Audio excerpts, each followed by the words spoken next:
ആദ്യ പുസ്തകം. കോളേജ് വിദ്യാഭ്യാസത്തിന് ശേഷം തിരികെ എത്തുമ്പോൾ അവിടുത്തെ ഓർമ്മകളിൽ നിന്ന് മോചിക്കപ്പെട്ടിരുന്നില്ല.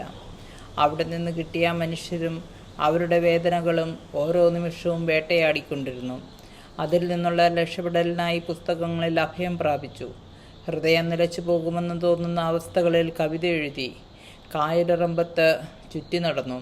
പണ്ട് അമ്മ കൊയ്യാനിറങ്ങുമ്പോൾ എന്നെ ഇരുത്തിയ പാടവരമ്പും നേരെ ഇഴഞ്ഞു വന്ന പാമ്പും എഴുന്നേറ്റോടാനാകാതെ ഭയന്ന് നിലവിളിച്ച എന്നെയും ഓർത്ത് അവിടെ കുറേ നേരം ഇരുന്നു. ഏറെ ഇഷ്ടമുള്ള കൈതപ്പൂക്കളും പാമ്പിൻ മാളത്തെ ഒളിപ്പിച്ച കൈതക്കാടും കൈതപ്പൂക്കളുടെ ലഹരി പിടിപ്പിക്കുന്ന മണവും അവിടെ ഇല്ലായിരുന്നു. ഒക്കെയും രൂപാന്തരം പ്രാപിച്ചിരിക്കുന്നു. പരിചിതമല്ലാത്ത മറ്റൊരു പ്രകൃതിയും അവയ്ക്ക് പരിചയമല്ലാത്ത മറ്റൊരു ഞാനുമായിരുന്നു അത്. വർഷാവർഷം കൃഷിയിറക്കാറുള്ള പാടങ്ങൾ വെറും വെള്ളക്കെട്ടുകൾ മാത്രമായി. അതിലാകെ ആമ്പലുകളും പായൽപ്പോളകളും നിറഞ്ഞു. പാടവരമ്പത്തെ കാക്കപ്പൂവും കമ്മൽപ്പൂക്കളും ഓർമ്മകളിൽ മാത്രം പൂവിട്ടു നിന്നു. നാട്ടുവഴികളും ഇടവഴികളുമെല്ലാം ടാറുപാകിയ റോഡുകളായി. കൈത്തോടുകൾ നികത്തി അവിടെ പുതിയ വീടുകൾ വന്നു. എൻ്റെ ജനാലയിലൂടെയുള്ള കാഴ്ചകളും മാറിയിരുന്നു. വീടിന് മുന്നിലെ തോടിന് കുറുകെയുള്ള തടിപ്പാലം മാറ്റി കോൺക്രീറ്റ് പാലം വന്നു. അമ്മിണിയമ്മ തൂങ്ങിച്ചത്ത അമ്പഴമരം മുറിച്ചു മാറ്റിയിരുന്നു. അയൽപക്കത്തുള്ള കൂട്ടുകാരൊക്കെ സുന്ദരികളും സുന്ദരന്മാരുമായി. പെൺകുട്ടികളൊക്കെ മുടി നീട്ടി വളർത്തിയും കരിമഷി എഴുതിയും പൊട്ടുതൊട്ടും അതീവ സുന്ദരികളായി കാണപ്പെട്ടു. അവരുടെ ചുരുണ്ടതും മിനുമിനുത്തതുമായ അതീവ രോമം നിറഞ്ഞ കാലുകളെ നോക്കി നെടുവീർപ്പിട്ടു. ആൺകുട്ടികൾക്ക് മീശ മുളച്ചു. അവരുടെ കവിളുകളിലെ മുഖക്കുരു ചുവന്നു കൂമ്പി. 2 കാര്യങ്ങൾ മാത്രമായിരുന്നു മാറ്റമില്ലാത്തതായി നിന്നിരുന്നത്. അതിലൊന്ന് പാടവരമ്പത്തെ കൈതക്കാടിനോട് ചേർന്ന് നിൽക്കുന്ന മുരിക്കുമരമായിരുന്നു. തടിയുടെ ഒത്ത നടുക്കു നിന്നും കുറച്ച് ഭാഗം പുറത്തേക്ക് തള്ളി നിന്നിരുന്നതിനാൽ അതിനെ നാട്ടിലെ ആൺകുട്ടികൾ ഒറ്റമുലച്ചി എന്നായിരുന്നു വിളിച്ചുകൊണ്ടിരുന്നത്.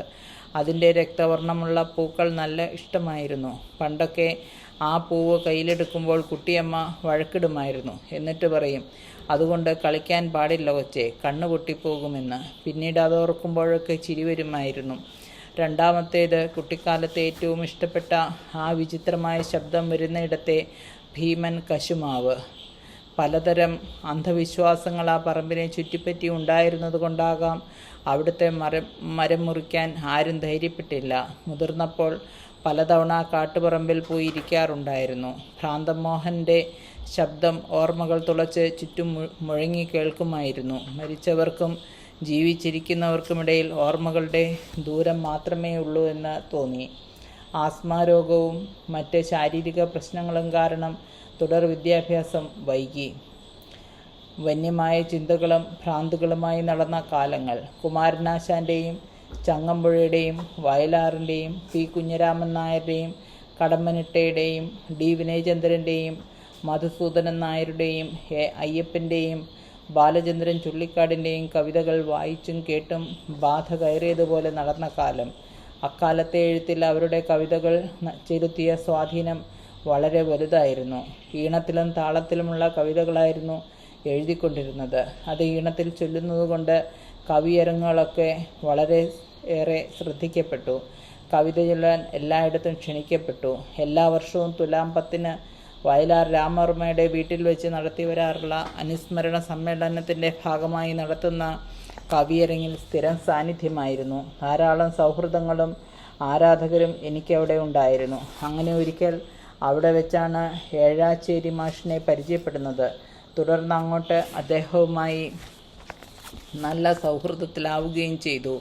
ചിലപ്പോഴൊക്കെ അദ്ദേഹത്തിൻ്റെ കവിതകൾ ഞാൻ ചൊല്ലിക്കൊടുക്കുമായിരുന്നു. ഏറ്റവും കൂടുതൽ ചൊല്ലിയിട്ടുള്ളത് കള്ളിയങ്കാട്ടു നീലി എന്ന അദ്ദേഹത്തിൻ്റെ കവിതയാണ്.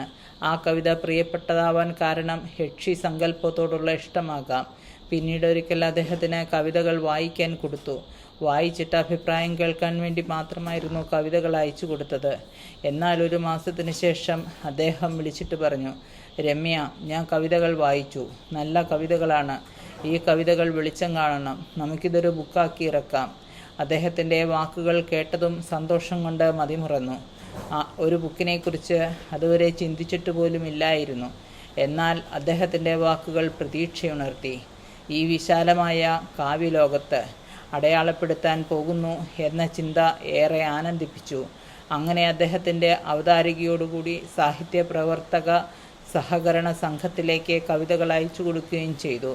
ഏകദേശം 3 മാസത്തിനുള്ളിൽ തന്നെ പറഞ്ഞു തീരാത്തത് എന്ന പേരിൽ ആദ്യ കവിതാ സമാഹാരം പുസ്തകമായി ഇറങ്ങുകയും ചെയ്തു. തിരുവനന്തപുരം പ്രസ് ക്ലബ്ബിൽ വെച്ച് നടത്തിയ പുസ്തക പ്രകാശനത്തിൽ മന്ത്രി ജി സുധാകരൻ പുസ്തകം പ്രകാശനം ചെയ്യുമ്പോൾ ജീവിതത്തിലെ ഏറ്റവും സന്തോഷവും അഭിമാനവും നിറഞ്ഞ നിമിഷങ്ങളിലൂടെ കടന്നു പോവുകയായിരുന്നു.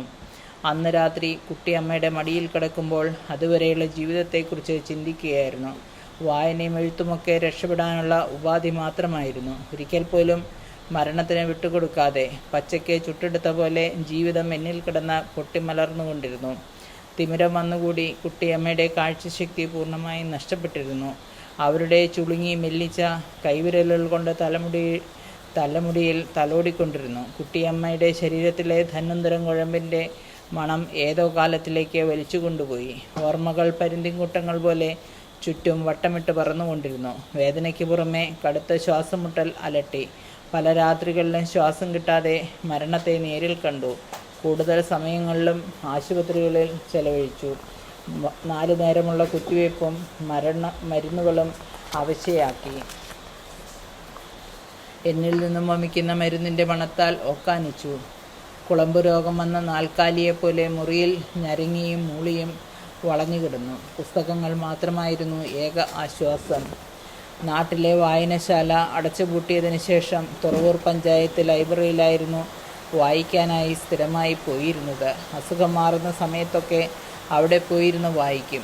2 നില കെട്ടിടത്തിൻ്റെ മുകളിലായി കൃഷിഭവനും താഴെ ലൈബ്രറിയുമായിരുന്നു. ഒറ്റ മുറിയായിരുന്നെങ്കിലും അതിൽ നിറയെ പുസ്തകങ്ങളായിരുന്നു. മിക്ക ദിവസങ്ങളിലും അങ്ങോട്ടുള്ള വരവും പോക്കും വലിയ ബുദ്ധിമുട്ടായിരുന്നു. എന്നാൽ പോലും പോകുമായിരുന്നു. ആ സമയത്തായിരുന്നു ഒരു ബന്ധുവിൻ്റെ മകളായ ഗാർഗിയുമായി കൂട്ടുകൂടുന്നത്.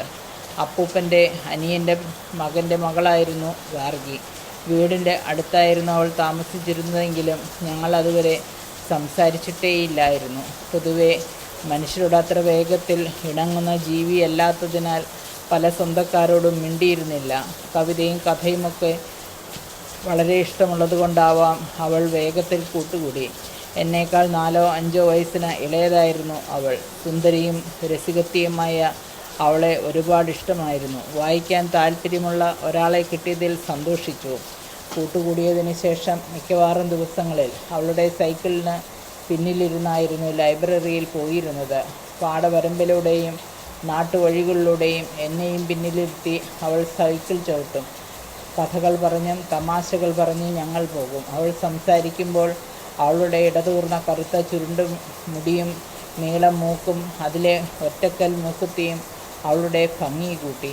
അവളുടെ സംസാരവും കഥകളുമൊക്കെ കേട്ടിരിക്കാൻ നല്ല രസമായിരുന്നു. അവളുടെ സ്കൂളിലെയും കോളേജിലെയും കഥകൾ പറയുമ്പോൾ എല്ലാം മറന്ന് ചിരിക്കുമായിരുന്നു.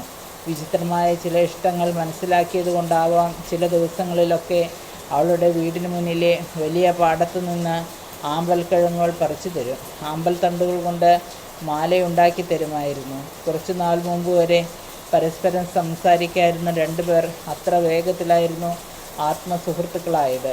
വായനാ ജീവിതത്തിൽ അവളുടെ പങ്ക് വളരെ വലുതായിരുന്നു. പല ദിവസങ്ങളിലും എന്നെയും പിന്നിലിരുത്തി 3 കിലോമീറ്ററോളം സൈക്കിൾ ചവിട്ടുമായിരുന്ന അവളോട് അതിരറ്റ സ്നേഹവും വാത്സല്യവുമായിരുന്നു. പല കാലങ്ങളിലായി സങ്കടങ്ങളും കഷ്ടപ്പാടുകളും വേദനകളും ഒക്കെ ലഘൂകരിക്കാൻ എത്തിച്ചേർന്ന ചില മനുഷ്യർ ചേർന്നാണ് ഉള്ളിലെ സ്നേഹമെന്ന സങ്കല്പത്തെ പുതുക്കിക്കൊണ്ടിരുന്നത്.